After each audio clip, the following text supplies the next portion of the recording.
नमस्कार, दिन भर की बड़ी खबरों में आपका स्वागत है। मैं हूं अंशिता श्रीवास्तव। इस बुलेटिन में आज बात होगी इत्र कारोबारी पर छापेमारी को लेकर छिड़े घमासान की, अखिलेश के साथ खड़ी हुई योगी की सेना की।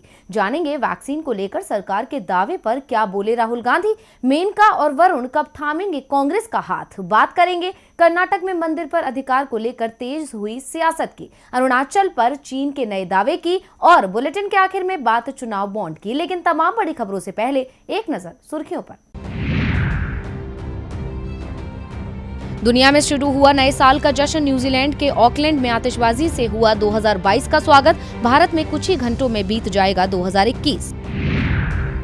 आर्यन खान की गिरफ्तारी, समीर वानखेड़े पर पड़ी भारी। एनसीबी से हटाए गए वानखेड़े, केंद्र सरकार की ओर से वानखेड़े के कार्यकाल को बढ़ाने से किया इनकार। शाहरुख खान के बेटे आर्यन खान मामले में वानखेड़े की कार्रवाई से मोदी सरकार की हुई थी किरकिरी। अंडर 19 एशिया कप क्रिकेट पर टीम इंडिया ने किया कब्जा। फाइनल मैच में श्रीलंका को दी 9 विकेट से मात। श्रीलंका ने बनाए थे 38 ओवर में 9 विकेट पर 106 रन। खराब मौसम के चलते भारत को मिला 102 रनों का लक्ष्य।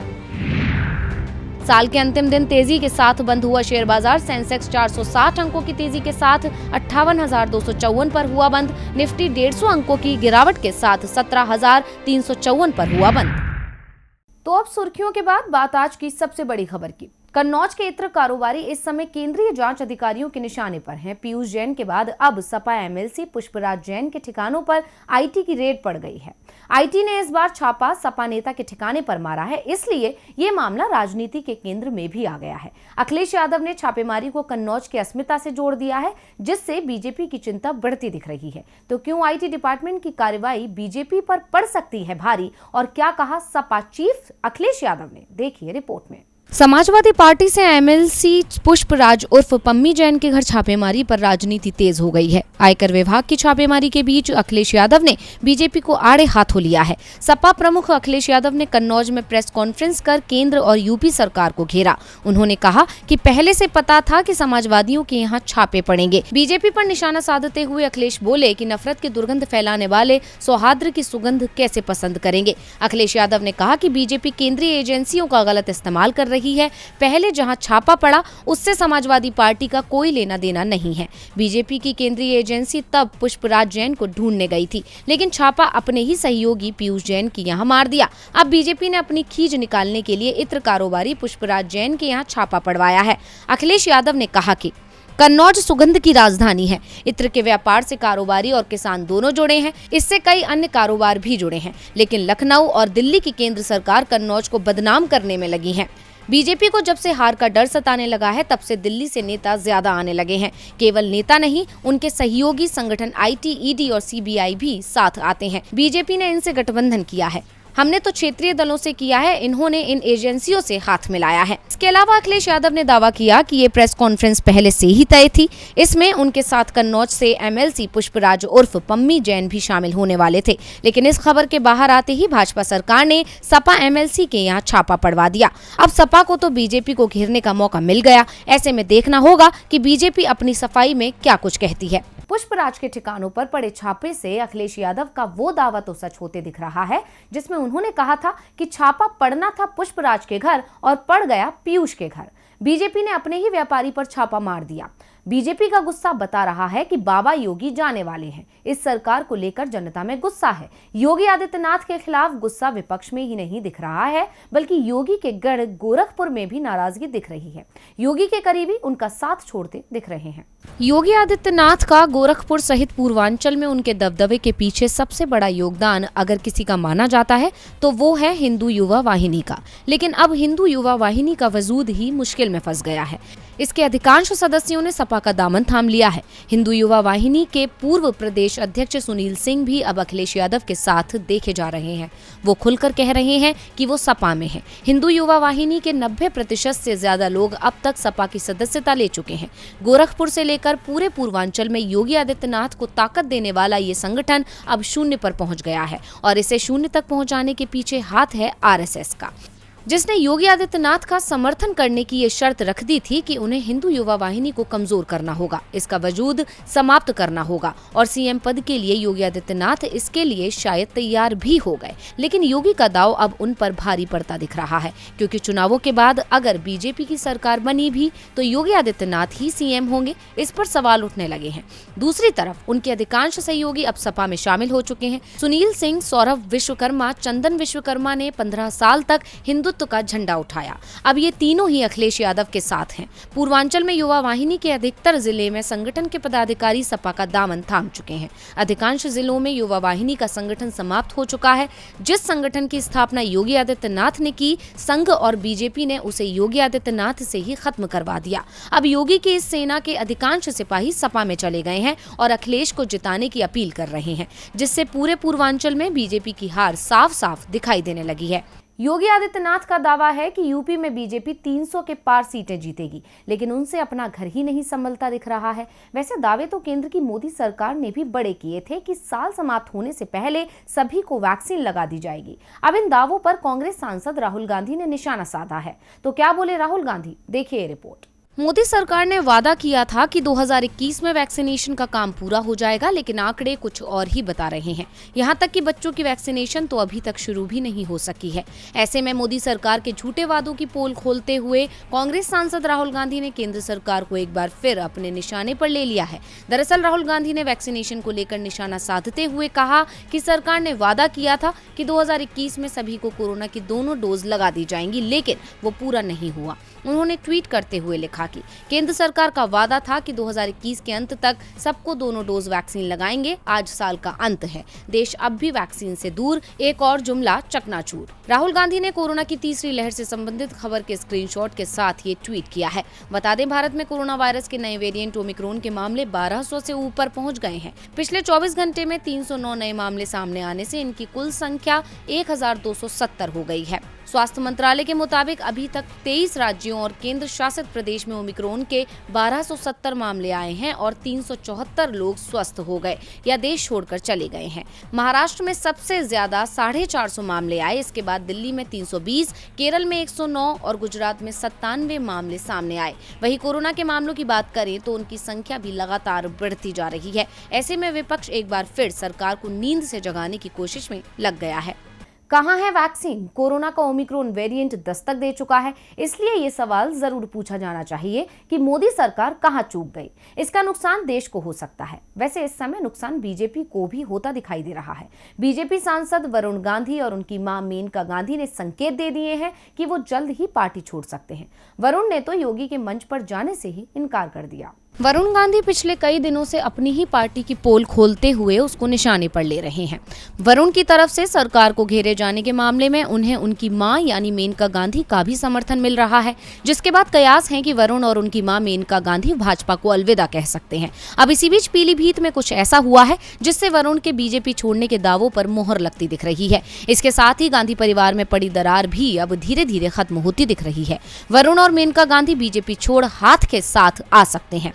दरअसल यूपी के मुख्यमंत्री योगी आदित्यनाथ गुरुवार को पीलीभीत पहुंचे थे। सीएम के इस कार्यक्रम का न्योता वरुण गांधी को भी दिया गया था। बता दें कि वरुण गांधी पीलीभीत से बीजेपी सांसद हैं, इसीलिए उनके लिए मंच पर सीएम के पास बैठने के लिए सीट भी लगाई गई थी, लेकिन वरुण गांधी योगी के कार्यक्रम में नहीं पहुंचे। वरुण बीते काफी समय से क्षेत्र में लगातार घूम रहे थे। प्रशासनिक अधिकारी भी उन्हें लगातार सीएम के कार्यक्रम को लेकर अपडेट करा रहे थे। ऐसे में वरुण गांधी के सीएम योगी के कार्यक्रम से दूरी बनाने के बाद साफ हो गया है कि वो खुद को बीजेपी से अलग कर चुके हैं और इसीलिए वो लगातार बीजेपी के फैसलों पर निशाना भी साध रहे हैं। केंद्रीय मंत्री अर्जुन मेघवाल ने भी इस बात के संकेत दिए हैं कि वरुण गांधी बीजेपी छोड़ सकते हैं। अगर वरुण पार्टी नहीं छोड़ते हैं तो पार्टी उन्हें हटा सकती है। साफ है, बीजेपी भी ये मान चुकी है कि वरुण गांधी अब कांग्रेस में जाने वाले हैं। उनके साथ मेनका गांधी भी कांग्रेस का हाथ थाम सकती हैं। वरुण के तेवरों से साफ है कि वो जल्द ही बीजेपी छोड़ने का ऐलान कर सकते हैं। मेनका गांधी भी वरुण गांधी के साथ पार्टी छोड़ सकती है। वरुण इस समय बीजेपी की विचारधारा पर निशाना साध रहे हैं तो बीजेपी अपनी रणनीति पर अड़ी हुई है। कर्नाटक में तो मंदिरों पर बीजेपी और संघ समर्थकों को कब्जा दिलाने के लिए सरकार कानून लाने की तैयारी में है। कर्नाटक में जब से सीएम बसवराज बोम्मई ने सत्ता संभाली है तब से वो नए नए फैसले ले रहे हैं, जिसकी वजह से सियासत गर्मा रही है। हिंदू मंदिरों को राज्य सरकार के नियंत्रण से मुक्त करने की योजना पर कांग्रेस पर भड़क उठी है। विपक्षी दल ने तो सरकार पर संघ को फायदा पहुंचाने का आरोप लगा दिया। दरअसल बसवराज बोम्मई सरकार ने फैसला लिया है कि वो हिंदू मंदिरों को राज्य सरकार के नियंत्रण से मुक्त करेंगे और किसी अन्य संगठन के हाथों में सौंपेंगे। इसी फैसले पर खरी खोटी सुनाते हुए कांग्रेस ने कहा कि वो बोम्मई सरकार की इस योजना का विरोध करेगी। कर्नाटक कांग्रेस अध्यक्ष डीके शिवकुमार ने कहा कि वो ऐतिहासिक भूल कर रहे हैं। विभाग या सरकारी मंदिर प्रशासन के लिए स्थानीय लोगों को कैसे दिए जा सकते हैं? ये सरकार की संपत्ति है, राजकोषीय संपत्ति है। इन मंदिरों द्वारा करोड़ों रुपए एकत्र किए जाते हैं। ये कैसा राजनीतिक रुख है? क्या बीजेपी कुछ अन्य राज्यों की देखा देखी ऐसा करने की कोशिश कर रही है? इसी के साथ ही कांग्रेस नेता ने कहा कि कर्नाटक सरकार पैसों से धनी सभी मंदिरों और संपत्तियों को संघ परिवार को देना चाहती है। वो लोग ऐसा करने के लिए कानून लाने की तैयारी में हैं, लेकिन हम इसकी अनुमति नहीं देंगे। वो सिर्फ हिंदुत्व के बारे में बात करते हैं। हम हिंदू हैं और हम इसकी इजाजत नहीं देंगे। उन्होंने बताया कि 4 जनवरी को हम सभी वरिष्ठ कांग्रेस नेताओं की बैठक कर रहे हैं। इस दौरान हम इस पर चर्चा करेंगे और अपना रुख सामने रखेंगे। अब कांग्रेस ने तो साफ कर दिया है कि वो सरकार के फैसले के साथ नहीं है। तो अब देखना होगा कि क्या सीएम बोम्मई अपना निर्णय बदलेंगे या फिर सियासी घमासान और तेज होगा। सरकार के नियंत्रण से मंदिर मुक्त होंगे और ये बीजेपी की विचारधारा का समर्थन करने वालों के कब्जे में चले जाएंगे। विपक्ष कर्नाटक सरकार के मंसूबों को समझ चुका है, इसलिए वो सरकार की मुश्किलें बढ़ाने को तैयार है। मुश्किलें इस समय पूरे देश में दिखाई दे रही हैं, खास तौर पर चीन से सटे एलएसी पर।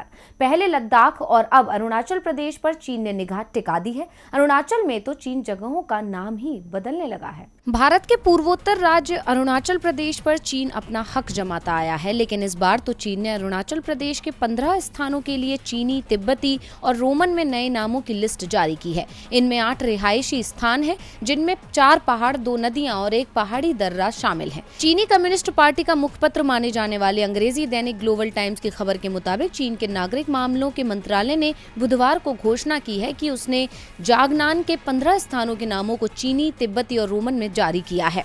आपको बता दें कि अरुणाचल प्रदेश का चीनी नाम जांगनान है। अखबार के मुताबिक ये घोषणा इन जगहों के नामों के बारे में एक राष्ट्रीय सर्वेक्षण के बाद की गई है और ये नाम सैकड़ों सालों से चले आ रहे हैं। एक जानकार ने अखबार से ये भी कहा कि इन जगहों का मानक नाम रखना एक जायज कदम है और आगे चलकर भी इस क्षेत्र में और जगहों के नाम रखे जाएंगे। वहीं चीन की इस हरकत पर प्रतिक्रिया देते हुए भारतीय विदेश मंत्रालय ने सख्त आपत्ति जताई है। विदेश मंत्रालय के प्रवक्ता अरिंदम बागची ने बयान दिया है, हमने इसे देखा है, ये पहली दफा नहीं है जब चीन ने अरुणाचल प्रदेश का नाम बदलने की कोशिश की है। चीन ने अप्रैल 2017 में भी ऐसे नाम रखना चाहा था। अरुणाचल प्रदेश हमेशा से भारत का अभिन्न अंग रहा है और आगे भी हमेशा रहेगा। अरुणाचल प्रदेश में इजाद किए गए नामों को रख देने से ये तथ्य नहीं बदल जाता। आपको बता दें कि अरुणाचल प्रदेश को लेकर चीन पहले भी लगातार दावे करता रहा है। चीन अरुणाचल प्रदेश में भारत के वरिष्ठ नेताओं और अधिकारियों के दौरे के समय अपनी आपत्ति प्रकट करता रहा है और भारत हर बार उसका सख्ती से खंडन करता रहा है। और बुलेटिन के आखिर में बात चुनावी बॉन्ड की। 5 राज्यों में विधानसभा चुनाव की हलचल तेज हो चुकी है। अगले सप्ताह तक चुनाव की तारीखों का ऐलान निर्वाचन आयोग कर सकता है। सभी राजनीतिक दल इस वक्त रैलियां करने और रणनीतियां करने में लगे हैं और चुनावी खर्च उठाने के लिए तमाम तरह के इंतजाम भी हो रहे हैं। इस बीच सरकार ने चुनावी बॉन्ड के लिए नई घोषणा की है। क्या कहा है सरकार ने, देखिए ये रिपोर्ट। 5 राज्यों में विधानसभा चुनाव से पहले सरकार ने चुनावी बॉन्ड की 19वीं किश्त जारी करने को मंजूरी दी है। ये चुनावी बॉन्ड 1 जनवरी से 10 जनवरी तक बिक्री के लिए खुले रहेंगे। वित्त मंत्रालय ने एक बयान में कहा, बिक्री के 19वें चरण में स्टेट बैंक ऑफ इंडिया को 1 जनवरी से 10 जनवरी 2022 तक उसकी 29 शाखाओं के जरिए चुनावी बॉन्ड जारी करने और उसे भुनाने के लिए अधिकृत किया गया है। ये शाखाएं लखनऊ, शिमला, देहरादून, कोलकाता, गुवाहाटी, चेन्नई, तिरुवनंतपुरम, पटना, नई दिल्ली, चंडीगढ़, श्रीनगर, गांधीनगर, भोपाल, रायपुर और मुंबई जैसे शहरों में है। आपको बता दें कि चुनावों में विभिन्न तरीकों से आने वाले चंदे और उसके खर्च में पारदर्शिता लाने के नजरिए से राजनीतिक दलों को मिलने वाले नकद चंदे के विकल्प के तौर पर चुनावी बॉन्ड पेश किया गया है। लेकिन विपक्षी दल ऐसे बॉन्ड के जरिए वित्त पोषण में कथित अपारदर्शिता को लेकर चिंता जताते रहे हैं। चुनावी बॉन्ड किसी भी ऐसे व्यक्ति द्वारा खरीदा जा सकता है जो भारत का नागरिक है या भारत में स्थापित कंपनी है। चुनावी बॉन्ड उन्हीं राजनीतिक दलों को मिल सकते हैं जिन्हें पिछले आम चुनाव या राज्य विधानसभा के चुनाव में डाले गए मतों का कम से कम 1% मत प्राप्त हुआ हो। 5 राज्यों से पहले मोदी सरकार ने फिर चुनावी बॉन्ड हासिल करने की नई तारीखों की घोषणा कर दी है, जिसके जरिए फिर से पार्टियों को खर्च के लिए धन मिल सकेगा। अब इसमें बीजेपी को कितना फायदा होता है और बाकी दलों के खाते में कितनी रकम जुटती है, ये देखना दिलचस्प होगा। तो आज इस बुलेटिन में बस इतना ही। देखते रहिए डीवी लाइव। नमस्कार।